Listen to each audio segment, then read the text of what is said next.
Evangélica Renascer, para que o seu filho esteja presente o filhão dele aí, o mais velho, em nome de Jesus. Apóstolo, para falar. Boa noite, a graça e paz. Eu louvo ao Senhor pela sua vida, por esse evento, por essa noite maravilhosa. Hoje pela manhã tivemos um momento muito gostoso nessa casa. Quantos estavam aqui pela manhã? Quantos receberam nessa manhã? É tempo de restituição para a sua vida. Você que não estava aqui pela manhã, nós declaramos que você é alcançado nessa noite com essa mesma unção, e o Senhor vai fazer coisa nova na sua vida e vai continuar fazendo coisa nova na vida daqueles que estavam aqui. Jonathan está comigo, meu filho primogênito, né? Fica de pé, Jonathan, por favor. Esse jovem abençoado. Eu de manhã falei do meu filho mais novo, né? Que é o James, completou 23 anos. Esse aqui é o Jonathan, mais velho, meu companheirão.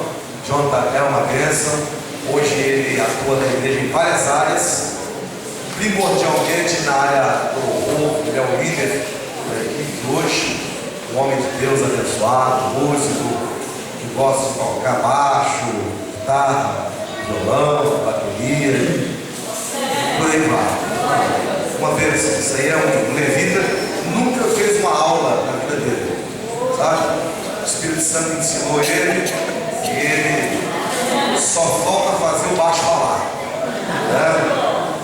Demorava um pouquinho, o baixo vai acabar confessando, né? Através das dedilhadas das cordas. Está aí esse filho maravilhoso. Deus te abençoe, Jonathan, esse homem de Deus. Eu tenho orgulho de ser pai dele, assim como me orgulho também de ser pai de James, aquele que eu fiz menção ele pela manhã. Obrigado, Jonathan, pela companhia. Obrigado, irmãos, pelo carinho, pela acolhida. Obrigado pela paciência, obrigado pelo amor, obrigado pelo espaço que você reservou no seu coração para permitir que, através de Deus, seja aí um instrumento usado para alcançar você. E essa manhã, como nós já dissemos, uma manhã gostosa, uma manhã assim, que eu saí daqui com o meu coração bem renovado, bem animado, bem alegre. A despeito de estar muito cansado, não porque estive aqui, mas cansado porque eu tinha dormido. Acho que eu tinha falado isso, né? Eu tinha dormido às 4 horas da manhã, às 7 horas já estava de pé, então dormi muito pouco, depois da semana corridíssima, muito agitada. Então, apesar do cansaço, vai sair daqui assim muito renovado, meu coração muito alegre, né? Cheguei em casa, deu para dar uma cochilada, né? Uma cochiladinha tarde, e graças a Deus que as forças estão aí renovadas para hoje à noite permitir que Deus continue fazendo algo interessante acontecer na vida da gente. Amém? Você crê que Deus vai fazer algo na sua vida nessa noite? Então, Ele vai continuar a fazer aquilo que Ele começou. O apóstolo Paulo disse que aquele que começou a boa obra em vós há de completá-la até os dias de Cristo Jesus. Sendo assim, então Deus vai continuar, vai prosseguir naquilo que Ele começou na sua vida. Seja o nome do Senhor louvado. E nessa noite, eu sinto a liberdade de Deus, viu, pastor Diel, de falar um pouquinho sobre um princípio. Eu gosto muito de viver em princípio. Eu acho que a vida cristã, ela tem que ser fundamentada em princípios. Porque são os princípios que dão sustentação a qualquer explicação. Essa palavra princípio, ela é diferente de começo. Começo é uma coisa, princípio é outra. Embora pareçam sinônimas as palavras, mas em prática, princípio é uma coisa, começo é outra. Normalmente o começo é o ponto de partida de iniciação de alguma coisa. E o princípio, normalmente, de alguma forma, ele vem antes do começo. É por isso que em João, a Bíblia fala que no princípio era... Então não fala no começo, porque Jesus não começou. Jesus já é. Entende? Jesus nunca começou, Ele é. Ele é de eternidade a eternidade. Você entende isso? Então eu gosto muito de falar de princípios, porque os princípios é que dão base, que dão sustentação. Por exemplo, quando você entra nesse galpão, não é o que você vê que está segurando esse galpão. O que você vê aqui? Você vê piso, você vê paredes, janelas, você vê estrutura metálica, é o que você vê. Mas não se engane, não é isso aqui que está segurando esse prédio, não.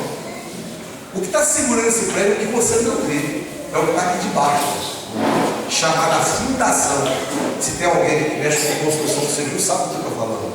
O que dá sustentação para esse prédio aqui é o que está aqui debaixo que você não vê. Então muitas vezes é aquilo que você não vê, é o que dá sustentação. E este ano nós entramos com uma palavra lançada da igreja, e eu quero compartilhar isso com vocês aqui. Que este ano nós entramos com a seguinte frase, com o seguinte lema, com o seguinte tema: que este será um ano de grandes conquistas no poder da unidade. Repita comigo: grandes conquistas no poder da unidade. Você se lembra pela manhã, quando eu terminei a ministração, eu terminei justamente naquele ponto que depois que Davi trouxe tudo de volta, conseguiu resgatar tudo e muito mais, ele começou a experimentar uma crise entre eles. Lembra disso? Por conta de que 200 ficaram cansados e não acompanharam, não foram o desfecho total da conquista. Veja bem, depois de uma grande e maravilhosa conquista, eles quase entraram numa crise de novo. O texto começou com uma crise, eles falando em apedrejar Davi, e quase que o texto termina numa crise brava de novo. O quando os que voltaram não concordavam em repartir os espostos com os que ficaram. Amados, Deus tem grandes conquistas para mim e para você. Mas nós precisamos de buscar hoje no princípio da unidade a fundamentação das nossas conquistas. Qualquer sociedade, seja ela uma agremiação esportiva, seja ela um partido político, seja ela uma força armada, seja ela a família, seja ela a igreja, qualquer sociedade que não pautar os seus caminhos e não fundamentar-se nas suas estruturas e bases em cima do princípio da unidade, estará fatada em algum momento a ruir as suas bases. Por quê? Porque as intempéries da vida surgiram, porque as lutas vêm, porque os percalços do caminho aparecem, porque a tribulação vai bater na porta, porque no mundo tereis aflições. Então, queridos, não é o poder da circunstância adversa que tem poder para derrubar a nossa conquista e a nossa estrutura. O que tem poder para derrubar a nossa estrutura e conquista é a falta da nossa unidade. Então, nessa noite, eu estou aqui para propor que nós vamos entrar nessa noite num novo nível de unidade. Unidade entre nós e o nosso Deus, portanto vertical, e unidade entre nós e o nosso irmão, portanto horizontal. Aliás, a cruz já ensina isso para nós. Isso. A cruz já é a ponte da horizontalidade e da verticalidade na comunhão. A cruz já nos dá essa pista. Então que nesta noite o seu espírito possa estar aberto para você ouvir tudo aquilo que Deus vai comunicar no seu coração. Hoje é o tempo de um novo nível de unidade ser estabelecida entre nós. Abra sua Bíblia, por favor, comigo em Gênesis capítulo 11. Nós vamos passear pelas escrituras aqui em algumas porções. E nós vamos começar por essa em Gênesis capítulo 11. Glória a Deus.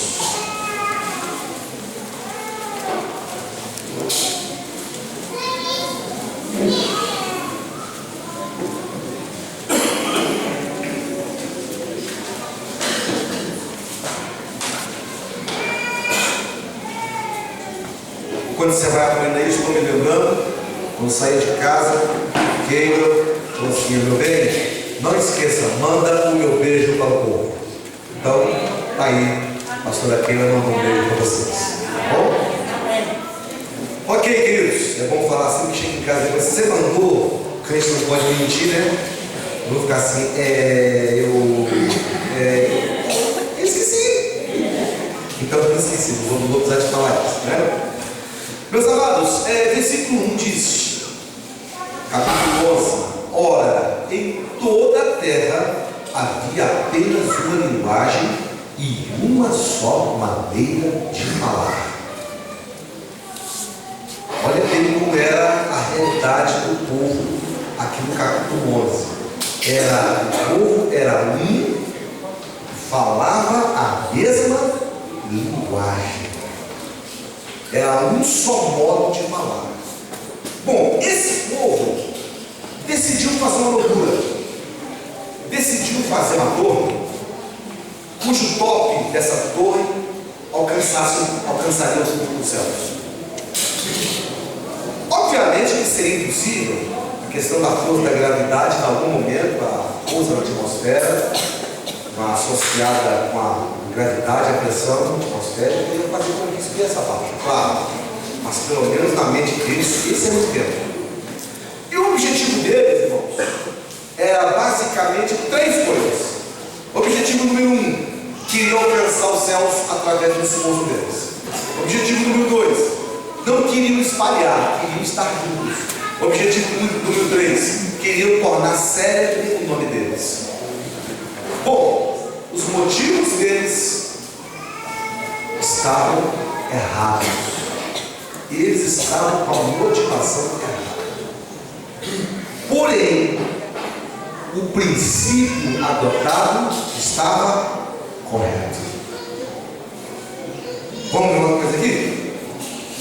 Não sei se a sua Bíblia tem que passar uma página, eu acho que tem que passar a maior parte das traduções, tem que passar uma página para acompanhar a leitura.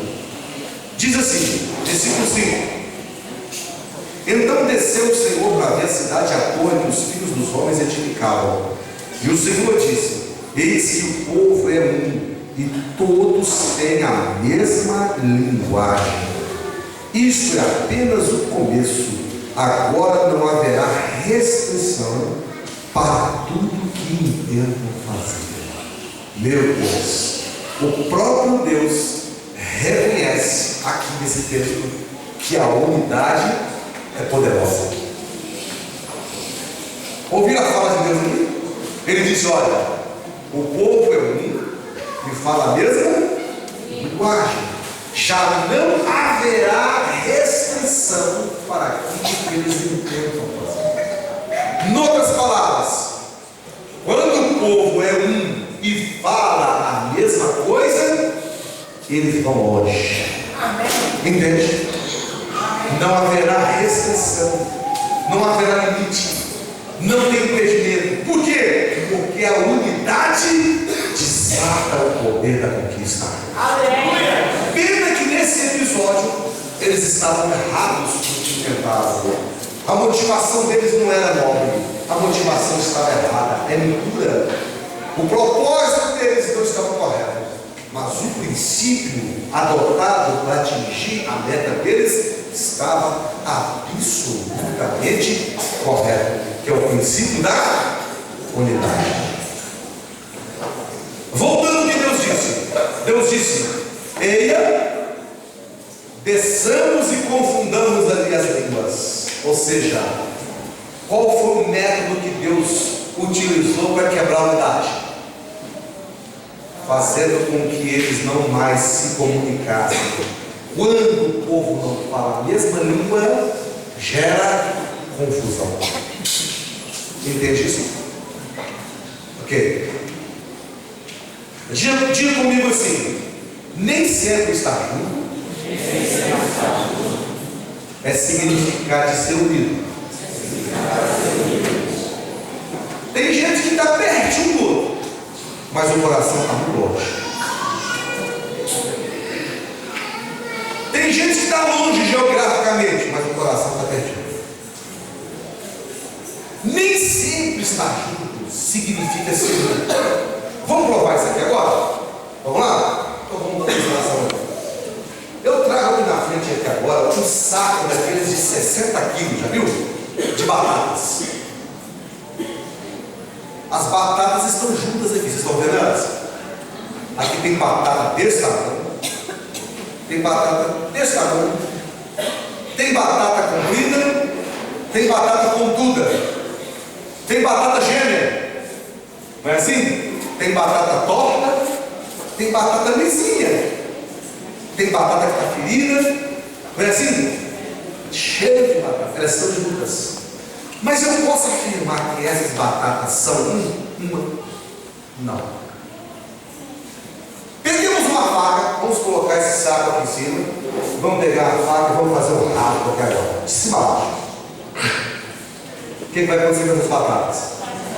Elas vão se definir, cada um vai caçar seu rumo. Umas vão rolar debaixo dessas cadeiras, outras vão rolar debaixo dessas cadeiras, outras vão rolar para cá, umas que não vão dar conta de rolar, vão ficar ali mesmo de perto, vão rolar nas outras. Ou seja, o que parecia ser unidade, não era unidade, era apenas um ajuntamento.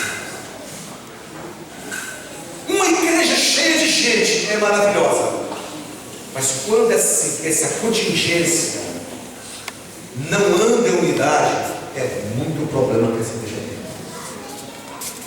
tem. 30 membros de uma igreja unidos tem muito mais poder de fogo no mundo espírito do que 3.000 que não têm entre si unidade. Uma igreja com 30 membros que anda afiada na unidade tem muito maior alcance do que uma com 3.000 membros, onde cada um é passivo. Então, qual é o segredo? Precisamos resgatar o princípio da unidade. Essas batatas aqui parecia que era uma, mas descobrindo que elas não são. Passou um rasgo e cada uma com a sua. Mas tem jeito dessas batatas se tornarem uma só? Tem, não tem? Vamos pegar essas batatas, bota o caldeirão para ferver água. Não é assim? Peguemos agora essas batatas, a pontuda, a comprida, a cheinha, a magrinha, a oval, a redondinha, a gêmea. Peguemos as batatas, vamos jogar no caldeirão. Jogamos agora no caldeirão. A água começa a ferver. Ele vai se esquentando. Daqui a pouco, irmãos, você pega assim com um garfo, assim, dá uma testada assim, ó. Dá uma esquentada, você vê que a água está macia. E aí? Você liga-se o fogo, pega essas batatas, escorre-se a água, pega uma faquinha, vamos arrancar a pele de cada uma delas, joga numa amassadeira, vamos começar a amassar, põe outra panela no fogo, já prepara o tempero e o molho, e agora vamos voltar ali com um pouquinho de manteiga, se quiser leite, alguns gostam de colocar o leite de coco, o tempero, joga aquela massa, colher de pau mexendo para lá e para cá, o cheirinho exalando na casa, o molhinho vermelho em cima, uma travessa na mesa, e eu pergunto agora, você consegue identificar qual é a comprida? Consegue identificar qual é a comprida? Consegue identificar qual é a gêmea? A roliça? A grande, a média, a pequena? Não, agora sim, o que era cada uma para si espalhada aqui dentro dos bancos, se tornou uma só massa. Eu quero declarar uma coisa para você, ouça isso. Toda a igreja, pastor, não consegue por poder entrar na rota da unidade. Deus pega esses membros da igreja, joga no caldeirão com água quente, arranca a pele de cada um, dá uma amassada em cada um, volta para o fogo de novo, bota o molho do Espírito Santo e no final nós nos tornamos uma só massa na presença do Senhor.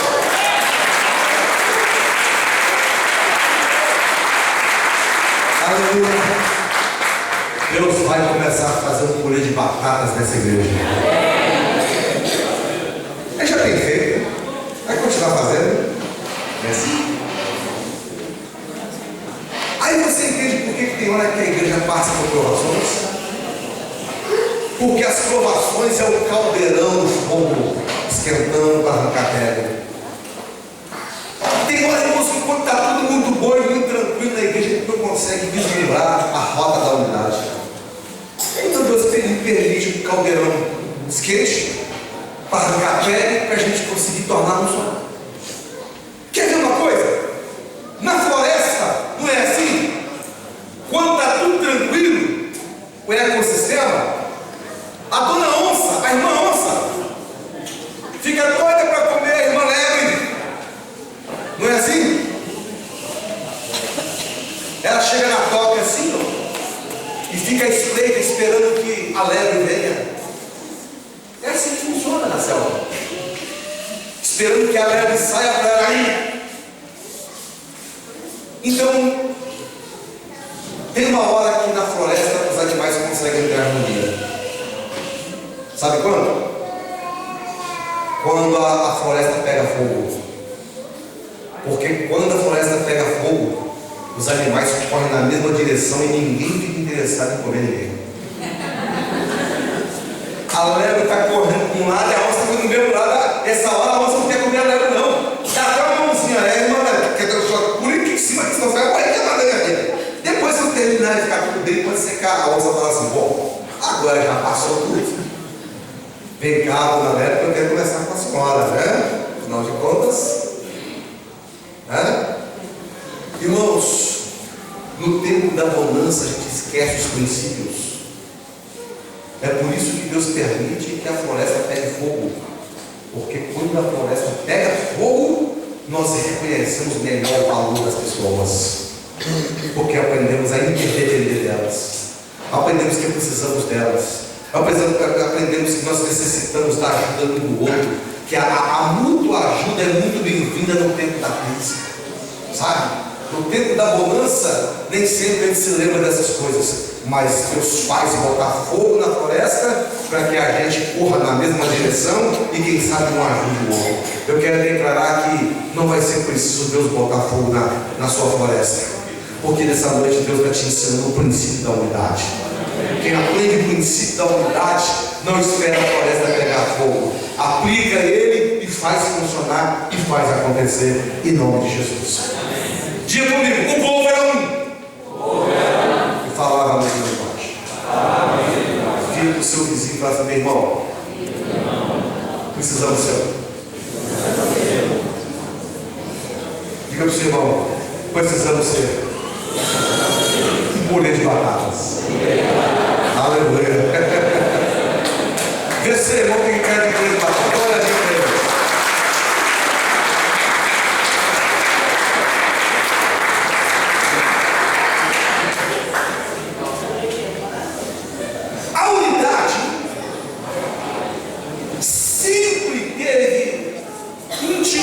Ligado ao coração de Deus. Deus sempre amou a unidade. Deus gosta tanto de unidade que mesmo ele sendo um, ele decidiu subsistir em três, só para ter unidade com ele. Ele é pai, mas ele resolveu se desdobrar em Filho e em Espírito Santo, só para relacionar. Deus gosta tanto de relacionamento que quando não tinha anjo nem homem, ele decidiu relacionar com ele mesmo. Ele, Pai, Filho e Espírito Santo. Ele, Filho e Espírito Santo. Deus é um ser relacional. Deus gosta de relacionar. E assim como ele prima por esse princípio, ele deseja que nós também o primemos por ele. Ele deseja que nós também apliquemos ele nas nossas vidas. Este é o ensinamento que vem dele para nós. O Salmo número 133, que é um salmo lido e conhecido, e eu sei que aqui muitos saberiam recitar esse salmo assim, tranquilo, porque é um salmo muito conhecido. Ele começa dizendo assim: ó, como é bom e agradável E os irmãos? Como é que é o negócio? Essa expressão ó na língua portuguesa é uma admiração prazerosa. Sabe? Esse ó é uma exclamação de admiração. Ó, quando você fala para uma pessoa assim: olha aqui, olha como isso aqui é tão bonito. A pessoa, ó, é uma expressão de uma exclamação que arranca admiração.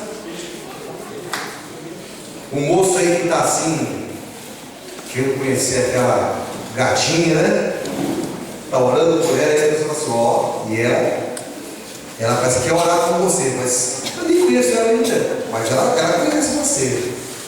Você quer conhecê-la?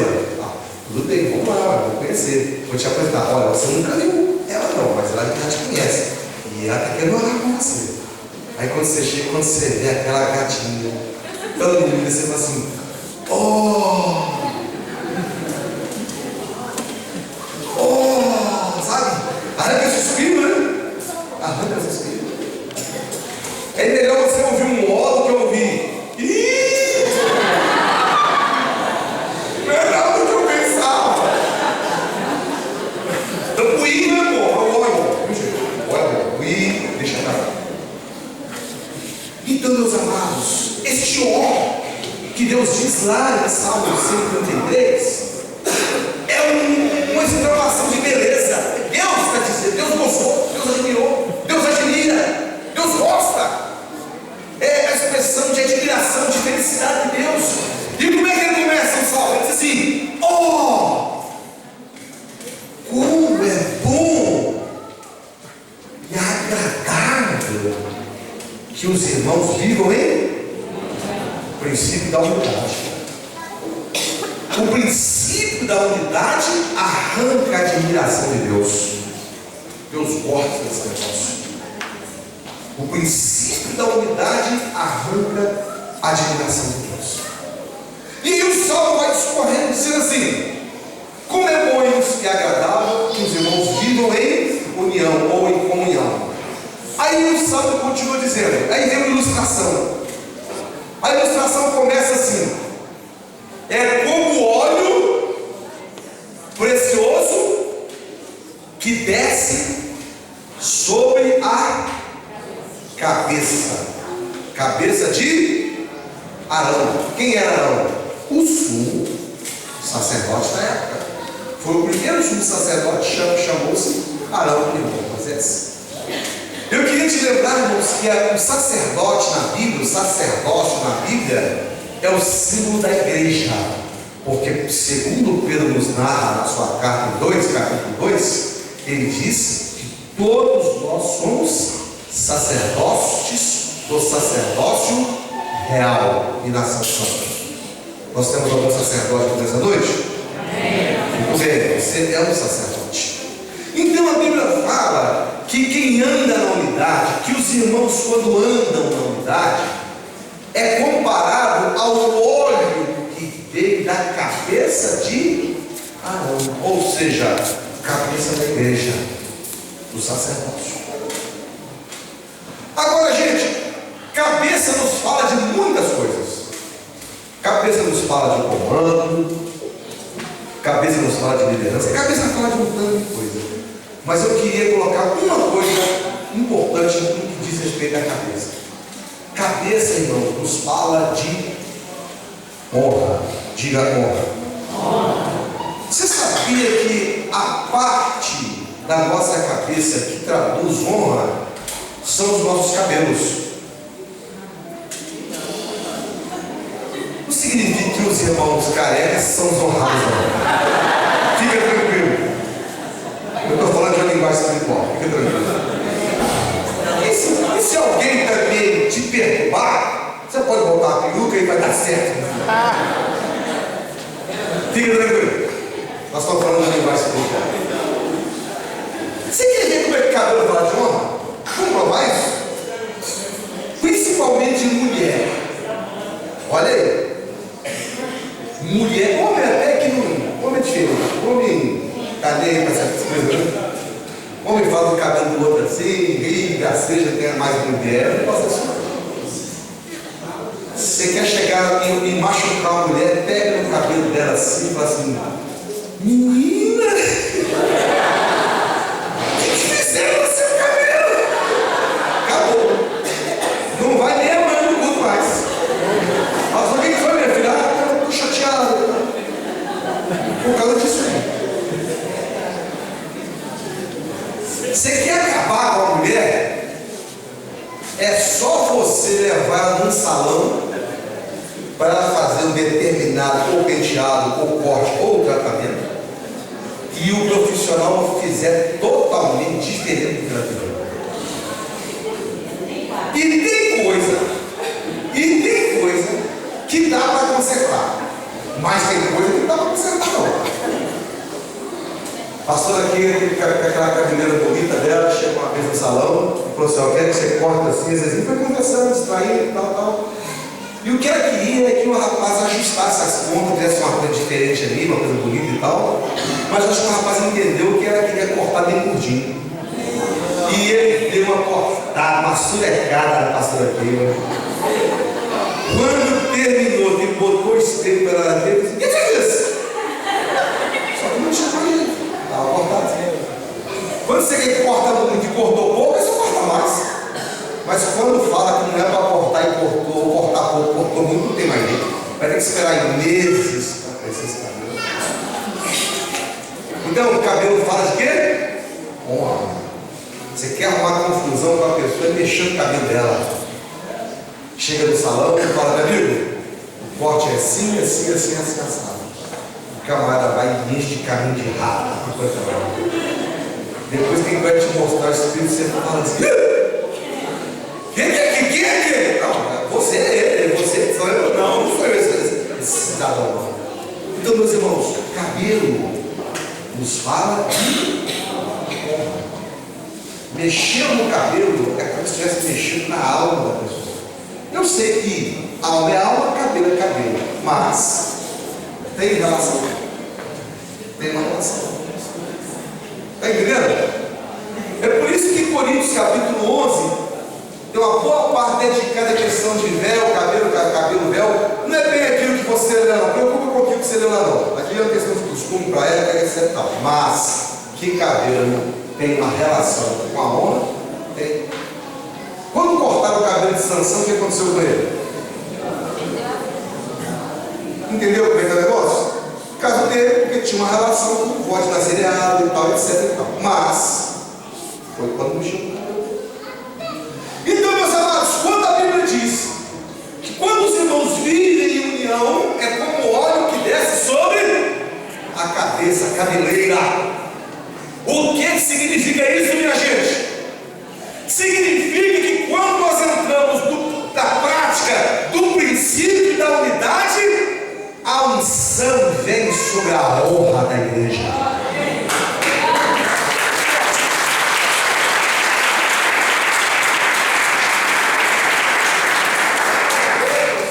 O resgate da honra acontece. Ah, glória a Deus. Quando o povo decide ser um, Deus resgata a honra desse povo. Quando mulher é uma com o seu marido, Deus resgata a honra desse casal. Quando o marido é um com a sua esposa, Deus resgata a honra desse casamento. A maior parte dos problemas que acontecem hoje nas famílias é porque cada um fala uma linguagem em casa. Tem um falando chinês, um falando espanhol, o outro está grego, o outro hebraico, ninguém entende. Nós não vamos chegar a lugar nenhum desse jeito, porque nós não sabemos comunicar, porque nós não nos entendemos. Então, quando nós nos entendemos e resgatamos o princípio da unidade, a primeira coisa, concomitantemente ao resgate da unidade, que vem é o resgate da honra. Deus vai honrar a sua vida. Amém. Deus vai honrar a igreja. Irmãos, não tem como. Deus honra a igreja. Deus honra o povo dele. Há muita coisa que não aconteceu ou não acontece em nosso meio ainda, porque esse princípio está esquecido. Na economia de Deus, 1 mais 1 não é igual a 2. A Bíblia diz que no Senhor tem poder para espantar 1000 dos adversários. Você em Deus tem poder para espantar 1000. Mas a Bíblia diz que quando somos 2, nós temos poder para espantar 10.000. Ou seja, a unidade potencializa o nosso poder de fogo. Se eu aguento, dou conta de 1000, eu com você damos conta de 10.000. O inimigo não terá poder. Qual é a estratégia do inimigo para nos derrotar? Criando em nós confusão de linguagem.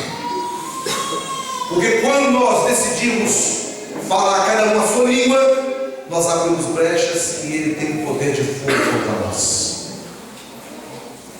Abra sua Bíblia comigo, por favor, em 1 Coríntios capítulo 1.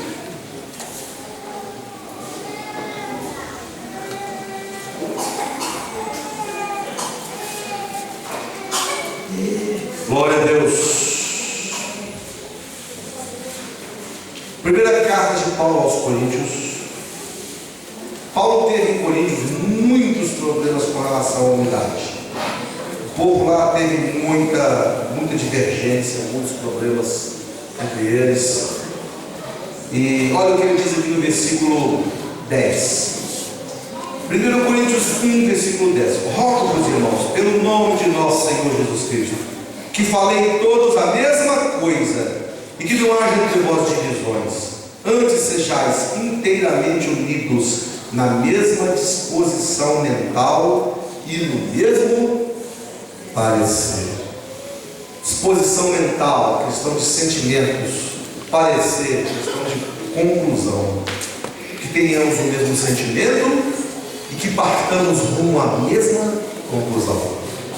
Quando nós temos o mesmo sentimento e falamos a mesma língua, então nós fechamos a porta para o inimigo e abrimos a porta para Deus. Então a primeira coisa que resgata, segundo o Salmo 133, é o que mesmo? A honra. Mas o Salmo não para por aí. O Salmo continua na sua narrativa e diz assim: que o óleo da cabeça desce e agora vai para outra parte, para a barba de Arão. Irmãos, judeu é muito comum, principalmente os ortodoxos, é muito comum eles trazerem consigo a barba. Para eles a barba tem um significado muito importante. Assim como a cabeleira nos fala da honra, a barba nos fala da autoridade. Diga autoridade. Então, é interessante que esse menininho, quando chegar a Israel, quando você for a Israel, você vai ver isso. Deixa eu falar de novo. Quando você for a Israel, você vai ver isso. Deixa eu falar a terceira vez. Quando você for a Israel, você vai lembrar disso. É interessante que você vê esse menininho assim de 13 anos, né? Aqueles jovenzinhos que começaram agora assim, saindo já, né? Ainda estão na adolescência, mas já saíram daquela primeira fase, né? Da pré-adolescência. Vai chegar com os penojinhos assim, ó. Os cabelinhos assim, você já deixam assim, como se fosse assim, a barba deles, né? O significado assim de autoridade. Meus amados, quando andamos em princípio, resgatamos a honra. E em seguida, o segundo resgate que acontece é o resgate da autoridade. Escuta aqui uma coisa. No mundo espiritual, o inimigo sabe quem é quem. Você sabia disso? O inimigo conhece você. Não fica pensando que ele não conhece não, porque o diabo conhece você. Ele sabe quem é você. No mundo espiritual, o diabo sabe quem é quem. Um dia, 7 jovens resolveram expulsar um demônio Está registrado no livro de Atos. E sabe como que eles expulsaram esse demônio? Tinha um sujeito demoniado lá, violento, quebrando tudo. Eles chegaram e expulsaram desse jeito. Olha, nós vos esconjuramos em nome de Jesus, a quem Paulo prega. Quer dizer, eles não tinham um pingo de autoridade. Eles nem sabiam quem é Jesus. Em nome de Jesus, a quem Paulo prega. Eles não tinham convicção, porque eles não tinham autoridade. A Bíblia diz que esse endemoniado partiu para cima dos 7 jovens, espancou os 7 jovens, ainda arrancou a roupa dele, saiu pelado e machucado. Sabe por quê? Porque o diabo sabe a quem respeita. Algumas pessoas o diabo respeita e não mexe, porque ele sabe quem é quem. E você sabe o que é que faz aumentar o seu respeito diante do diabo? São as suas atitudes. O diabo não tem medo de voz grossa na oração. O diabo não tem medo de gesticulação. Oh, Satanás, isso aí para ele não funciona. Ele ri disso. Está entendendo? Oh, isso aí para ele não vai nada. Voz grossa, repetições, trejeitos, posições de karatê, jiu-jitsu, vai nada, irmão. Está entendendo como é que é o negócio?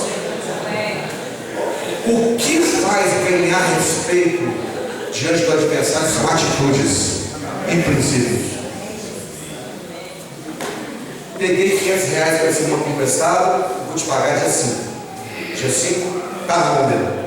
O diabo fala, ih, esse cara é ruim. Esse cara é oscuro. Ele promete cumprir.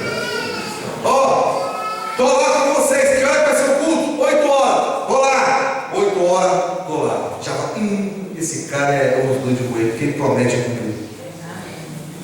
Esse cara tem palavra. Esse cara tem princípio. Sabe? Ah, sabe pastor Adiel? Deixa eu colocar a mão aqui. Pastor Adiel, tá? Meu irmão, você vai falar do pastor Adiel comigo? Desculpa, mas comigo não. Eu tenho princípio. Você quer falar mal dele? Não. Quer falar, você fala para ele. Bom? Entendeu isso? Sabe como chama isso? Princípio.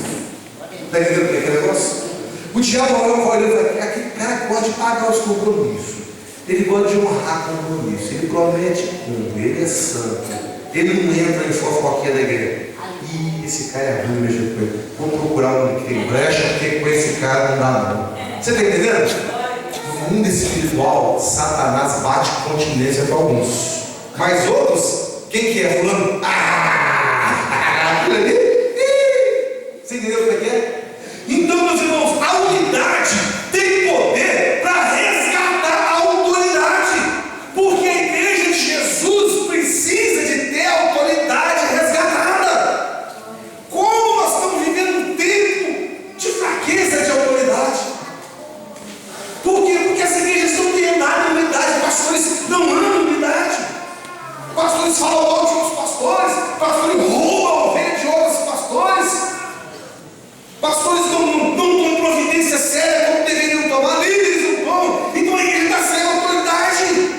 Mas Jesus disse em Mateus 16, eu acredito, ele disse, a minha igreja será plantada sobre a rocha e as portas do inferno não prevalecerão contra ela. É isso que eu creio.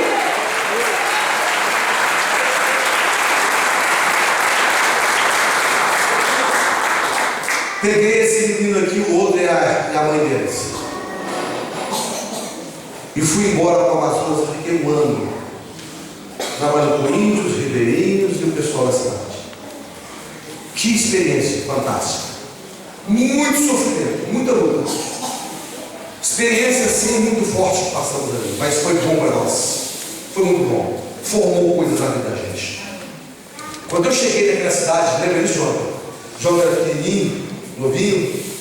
Nós chegamos na cidade, um dos pastores que me recebeu, um dos poucos pastores que me receberam, 2 ou 3 que estavam ali me recepcionando, um deles pegou na minha mão e falou assim: bem-vindo ao cemitério de pastores.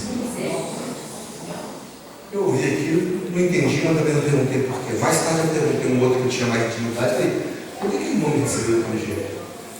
Aí ele falou assim: vai falar uma bobagem para você, mas a questão é a seguinte, pastor, é que aqui é uma cidade muito pecaminosa.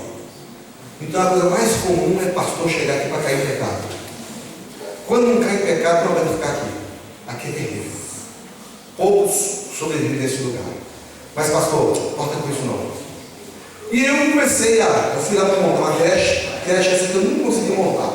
Porque eu não fui lá para isso. No meu plano eu fui para isso, mas não era esse o plano.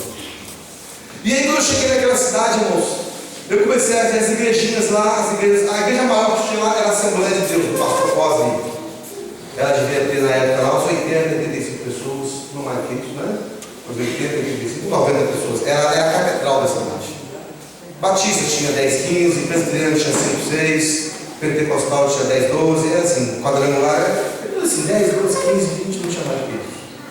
Em contrapartida, a igreja católica era fortíssima, ficava sempre cheia. Você chegava a passar na porta dos templos católicos, eles estavam cantando assim: a alegria está no coração, quem já conhece a Jesus. Você passava na porta dos templos da igreja evangélica assim: Senhor, Senhor, é assim. A igreja evangélica era uma raiva de fracasso. Nós catalogamos na época, me parece que foi 114 ou 124, não recordo, pontos de macumbaria na cidade. Era dominada. Cidade com 30 mil habitantes tinha 114 centros espíritas. Algumas testemunhas de Jeová e as igrejas evangélicas é aquela frieza, aquela lástima. Daí eu não consegui montar a creche e comecei a orar a Deus e falar: Deus, o que eu vou fazer aqui? Já que eu não vim montar a creche. Deus falou comigo: eu tenho para você um outro projeto aqui. Eu disse: qual, Senhor? Ele disse: eu vou te falar. E eu orava. Aí eu peguei uma garrafinha com água, fui comigo do mar e fiquei 3 dias só tomando água, orando por resposta de Deus. Aí Deus me revelou o que eu fui fazer lá. Deus disse: eu te trouxe aqui para ajudar a arrumar a igreja da cidade. Ai, Jesus, misericórdia. Nem Deus está falando comigo, não. Sou eu que estou falando com você. Você vai harmonizar esses pastores. Observa como eles falam mal do outro.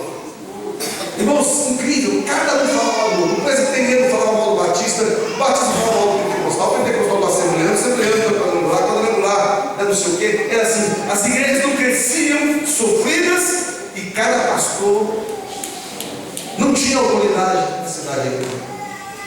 Eu falei: Jesus, que encrenca o Senhor meteu? O que eu vim fazer aqui? Você veio para ajudar a colocar no nome dessas coisas. Mas Senhor, quem vai dar crédito? Eu cheguei agora, tem 3 meses que eu estou aqui. Deus disse: fica tranquilo que eu vou ajeitar as coisas. E eu em casa orando com quem? Eu falei: amor, Deus falou isso, e o que nós vamos fazer? Aí Deus começou a abrir as portas para eles, começaram a me chamar para pregar na igreja deles.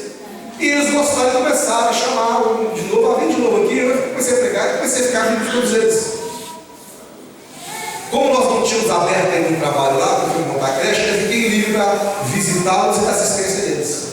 Aí eu vinha pedir conselho e tal. Aí Deus só começou a falar comigo assim: olha, a forma que você vai fazer é o inverso do que foi feito para eles perderem a união. E eu vi que eles perderam a união por causa da língua, que fala mal do outro. Então Deus me fez com que eu vou fazer a fofoca invertida. Como é que é isso? Um dia eu fiz um almoço lá em casa e chamei o pastor da igreja batista, da primeira batista, pastor tradicional, pastor Francisco. E eu sabia que ele tinha uma rixa com o pastor da Assembleia. Então eu comecei a comer, tomar suco, tomar Coca-Cola e tal, eu elogiando ele, gostava muito dele, pastor Francisco.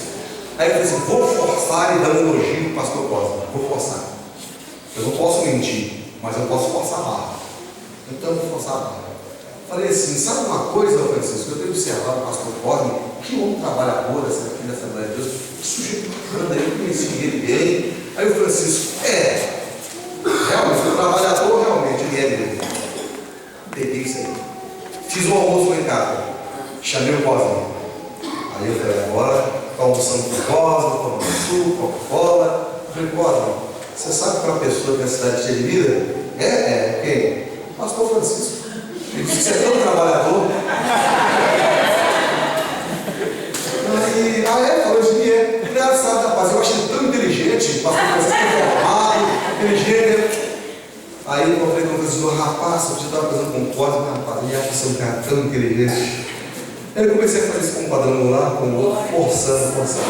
De repente, irmãos, como não esperássemos, começou um tal de um sorrir do outro e convidar o outro para pregar na igreja do outro, cedendo o outro, cedendo o outro. Aí eu falei, agora está na hora. Falei, mas olha, irmão, nós vamos fazer uma vigília aqui, pelo menos uma vez por semana, e juntar todos nós e vamos orar pela cidade. E começamos a orar. Dali começaram a surgir planos, né, Jonathan? Essa coisa aconteceu, foi interessante. Por fim, nós fizemos uma arrastão na cidade, um evento de impacto na cidade. Foi uma coisa tão linda, uma coisa tão gostosa, ao ponto de finalmente nós fundarmos uma associação de pastores registrada lá em Cartório, que era a Copema, comunhão dos pastores evangélicos de Maués. Maués era o nome da cidade. No final, pelo menos deixamos os irmãos um pouco mais bem harmonizados, com um pouco mais de autoridade na cidade, porque a unidade desata a autoridade. É o óleo que da cabeça cai e vai para a barba. Eu quero declarar nessa noite que Deus vai aumentar o poder da autoridade na sua vida, que Deus vai resgatar esse poder de autoridade na sua vida a partir desta unção que começa na unidade, resgata a honra e desce para a barba a autoridade. Depois que o óleo desce para a barba, ele vai escorrendo, continua escorrendo, né? Salmo disso aí? Diz que vai escorrendo. E ele escorre da cabeça para a barba, da barba ele escorre até as orlas dos vestidos, do manta, né? Do sacerdote. Meus irmãos, se cabelo fala de honra, e se barba fala de autoridade, veste fala de cobertura e santidade. Deus há de resgatar um nível maior de cobertura e santidade da igreja. E a partir de quando que a gente vê isso acontecer? A partir do momento que se ouve o clamor, com exclamação: oh, como é bom e suave que os irmãos vivam em união. Amados, eu não tenho dúvida disso. Deus disse e está dito: quando o povo é um e fala a mesma linguagem, não haverá restrição para o que intentam fazer. Aquele homem de Deus que está ali, com aquela mulher de Deus que está ali, com a equipe de homens e mulheres de Deus que estão aqui, juntamente com todos vocês que estão aqui, eu tenho certeza, Deus tem muitos projetos, muitas coisas que Ele vai fazer acontecer